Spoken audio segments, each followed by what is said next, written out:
Salut tout le monde, j'espère que vous allez bien. Aujourd'hui, je partage avec vous une recette que j'aime beaucoup. C'est la pizza à base blanche, sans gluten et sans lactose bien sûr. Pour cette recette, on aura besoin de 350 g de farine mix pain, moi j'ai pris la marque Char, de 20 centilitres de lait végétal tiède, d'un œuf, 3 cuillères à soupe d'huile d'olive, une demi-cuillère à soupe de sucre roux et une cuillère à soupe de levure boulangère, du sel et une cuillère à soupe d'herbes de Provence. On commence par mettre le lait végétal tiède dans un grand bol, l'huile d'olive, le sucre roux et la levure boulangère et l'œuf et on mélange le tout.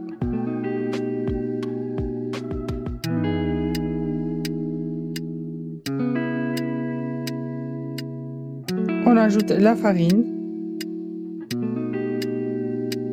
les herbes de Provence et le sel. On mélange bien, on pétrit juste 2 à 3 minutes.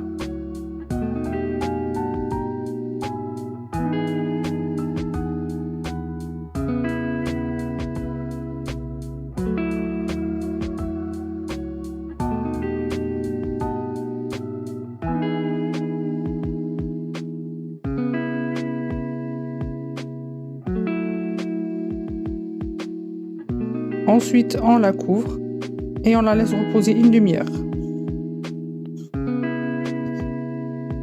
Pour l'astuce, on met directement notre pâte sur le papier cuisson et ensuite on commence à former notre pizza pour éviter que la pâte colle ou tout simplement pour éviter de salir le plan de travail.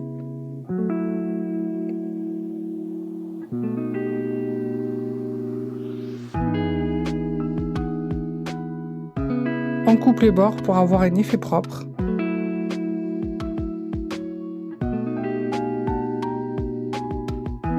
On n'a qu'à prendre le papier cuisson et le déposer sur notre plateau. C'est une astuce que j'utilise vraiment souvent. Ensuite, on pique notre pâte avec une fourchette. Pour les toppings, on aura besoin du saumon. C'est du saumon frais que j'ai juste fait dorer à la poêle avec de l'huile d'olive et du sel et du poivre et que j'ai juste émietté. Et la sauce à base de tofu soyeux qui est vraiment excellente. Je vous mets le lien de la recette en barre d'infos.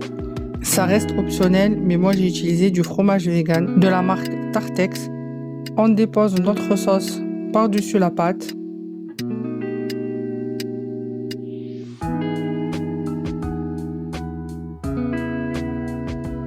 On met le saumon.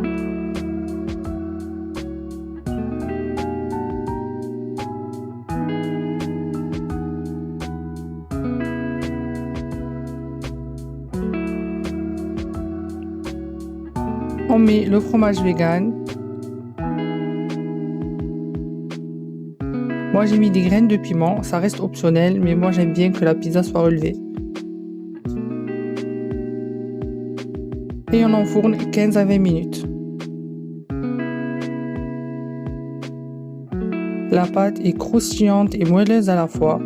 Pour les personnes qui ne sont pas très saumon, on peut mettre à la place du poulet, du tofu. On met vraiment ce qu'on veut par-dessus. On peut la personnaliser comme on veut. N'hésitez surtout pas à m'envoyer vos retours de recettes sur mon Instagram. J'espère que la recette vous plaira. N'hésitez pas à liker, à vous abonner et à me suivre sur mon Instagram. Ciao ciao!